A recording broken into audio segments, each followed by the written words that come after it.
வணக்கம் ஃப்ரெண்ட்ஸ்.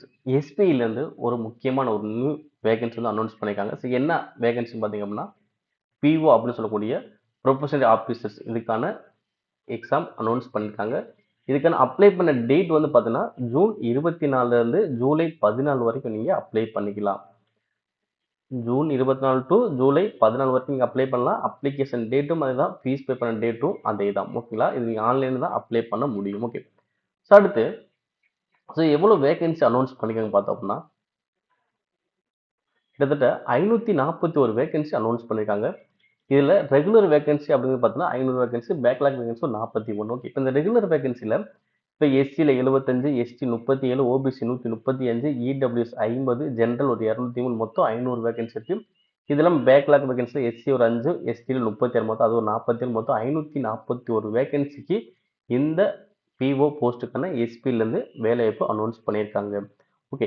இதுக்கான selection process எப்படி இருக்கும், அதே மாதிரி ஏஜ் லிமிட், அதாவது கல்வி தகுதி இதெல்லாம் பார்க்கலாம். Sir important dates okay. Important dates நம்ம பார்த்தது தான். சார் அப்ளை பண்ண டேட் என்னது, June 24 to July 14. Okay. Fees pay பண்ண டேட்டும் அதே தான். ஸோ அதே மாதிரி பார்த்தீங்கன்னா ப்ரிலிம்ஸு, மெயின்ஸு, அது பார்த்தீங்கன்னா psychometric test, interview and group exercises இதெல்லாம் இருக்கும். ஸோ இதில் ப்ரிலிம்ஸ் தேர்வு வந்து பார்த்தீங்கன்னா ஜூலை டு ஆகஸ்ட் இது மாதிரி நடக்கும். அதே மாதிரி மெயின்ஸ் வந்து செப்டம்பர்லையும், அதே மாதிரி அடுத்த லெவல் அந்த சைக்கோமெட்ரிக் டெஸ்ட் வந்து பார்த்தீங்கன்னா அக்டோபர் டு நவம்பர் அதே டைம் தான் இன்டர்வியூ டேட்டுமே. ஓகேங்களா? ஸோ அடுத்து வயது வரம்புன்னு பார்த்தோம்னா 1/4/2025 பொறுத்து 1/4/2025 பொறுத்து 21 டு 30 21 டு 30 வயதுக்குள்ள இருக்கணும். ஓகேங்களா? இது இல்லாம ஓபிசி அப்படின்னா 3 வருஷம் ரிலாக்ஸேஷன், எஸ்சி எஸ்டினா 5 வருஷம் ரிலாக்ஸேஷன். இது பிடபிள்யூபிடியில் ஜென்ரல் இடபிள்யூஸ்னா 10, ஓபிசினா 13, எஸ்சி எஸ்டினா 15 வருஷம் ரிலாக்ஸேஷன். எக்ஸ் சர்வீஸ்மேனா அவங்கள பொறுத்து ஏஜ் ரிலாக்ஸேஷன் இருக்கும். ஓகே. இப்போ கல்வி தகுதி அப்படி பார்த்தோம்னா எஜுகேஷன் குவாலிஃபிகேஷன் பார்க்கும்போது டிகிரி முடிச்சாலும் என்ன பண்ணலாம், நீங்கள் அப்ளை பண்ணலாம். கிராஜுவேஷன் முடிச்சாலே பண்ணலாமா, நீங்கள் அப்ளை பண்ணிக்கலாம். அடுத்து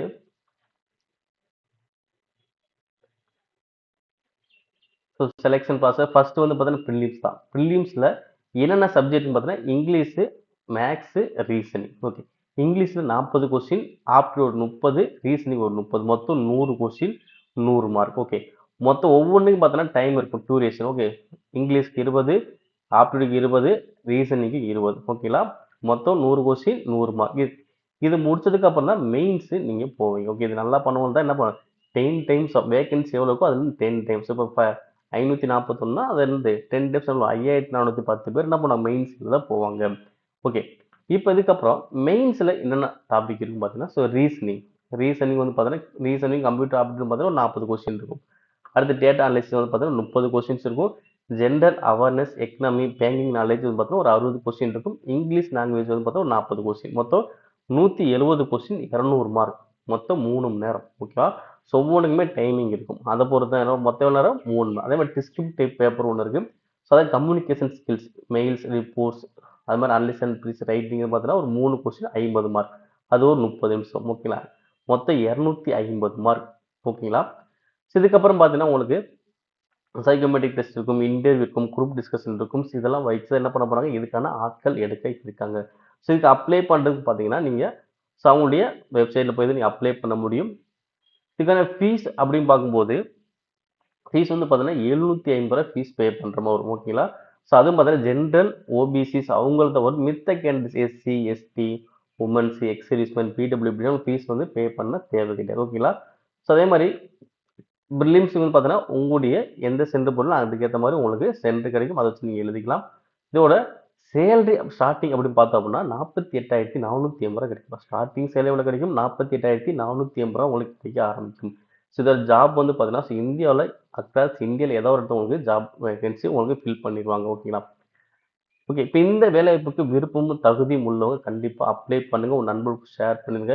ஏன்னா இதில் வந்து பார்த்தீங்கன்னா சில பேர் வந்து இந்த அமௌண்ட்டுக்கு யோசிச்சாலும் இதில் வந்து பார்த்தீங்கன்னா எஸ்சி, எஸ்டி, பிடபிள்யூபிடி ஸோ அவங்களுக்கு வந்து ஃபீஸ் பே பண்ண தேவையில்லை. ஸோ அப்படிங்கும்போது அவங்க என்ன பண்ணலாம், கம்பல்சரி நீங்கள் அப்ளை பண்ணுங்கள், எழுதுங்க. ஸோ வாய்ப்புகள் நமக்கு இருக்கலாம். ஓகேங்களா? மேலும் இது போன்ற வேலைவாய்ப்பு தகவலை தொடர்ந்து பெற நம்மளுடைய சேனல் சப்ஸ்கிரைப் பண்ணுங்கள், ஷேர் பண்ணுங்கள். நன்றி.